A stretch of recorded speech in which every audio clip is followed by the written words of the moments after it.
Halo,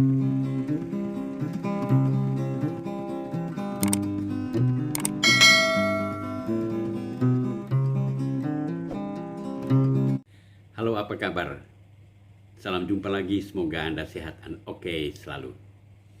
Pada perjumpaan ini, saya mengajak Anda sekalian untuk merenungkan pentingnya banting setir.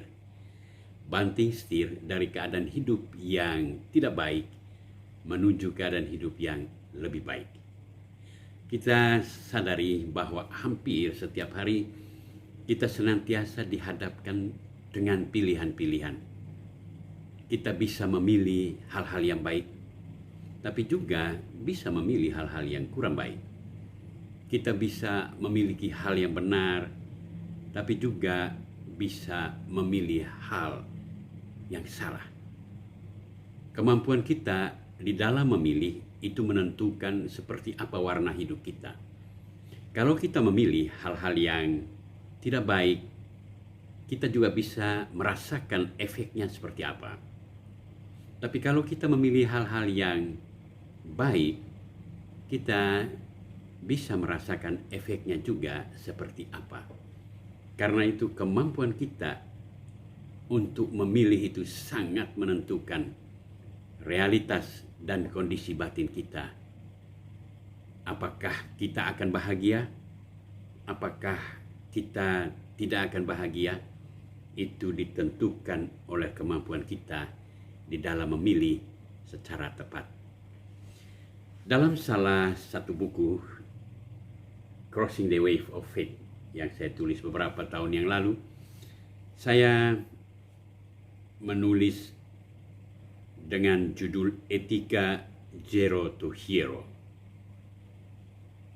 Beberapa tahun yang lalu, ketika masih di Irlandia, dalam suatu acara di biara St. Paul Minute, saya bertemu dengan seorang teman devotion Divine of Mercy, kerahiman ilahi, yang cukup lama terkenal sebagai tukang mabuk.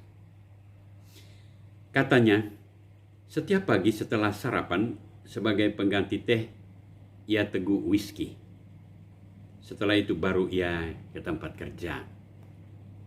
Jadi selama jam kerja, ia selalu fly. Dan menurut pengakuannya, justru ketika dalam keadaan fly, ia dapat melakukan pekerjaannya dengan baik dan selalu mendapat apresiasi dari bosnya. Perjumpaan kami saat itu membuat saya kagum.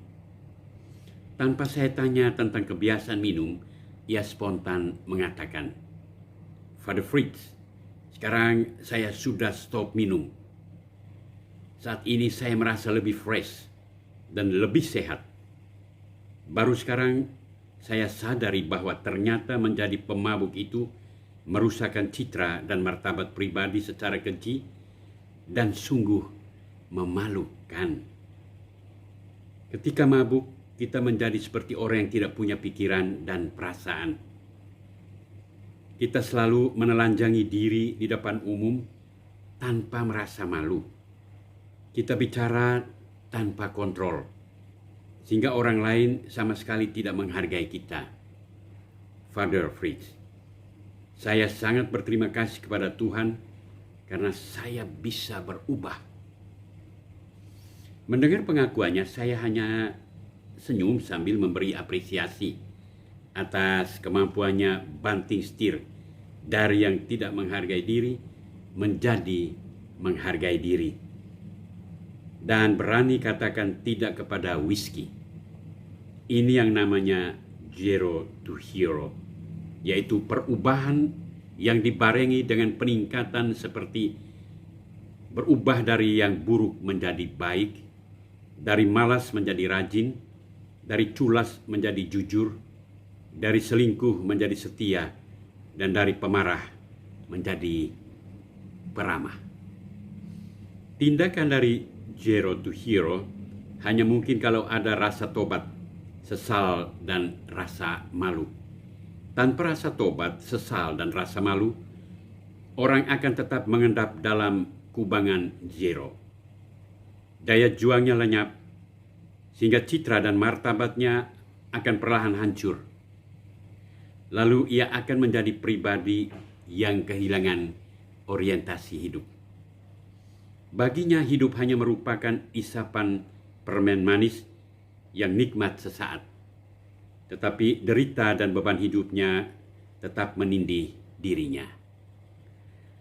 Kesadaran etis untuk mengubah hidupnya telah hilang. Ia pun kehilangan rasa tanggung jawab untuk menata hidup menjadi lebih baik.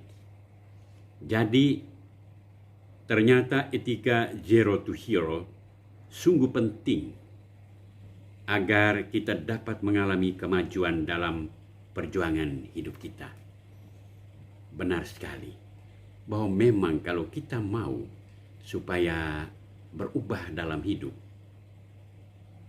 kita mesti menyadari apa saja kelemahan-kelemahan yang ada dalam diri kita dan berusaha untuk meninggalkan itu. Berusaha untuk membiasakan diri menghidupi cara hidup yang baik, sehingga kita sungguh-sungguh mampu menghargai citra dan martabat kita. Siapa juga yang mau kalau ia senantiasa dicap dengan cap-cap yang tidak baik. Setiap orang senantiasa merindukan agar ia dihargai, diapresiasi.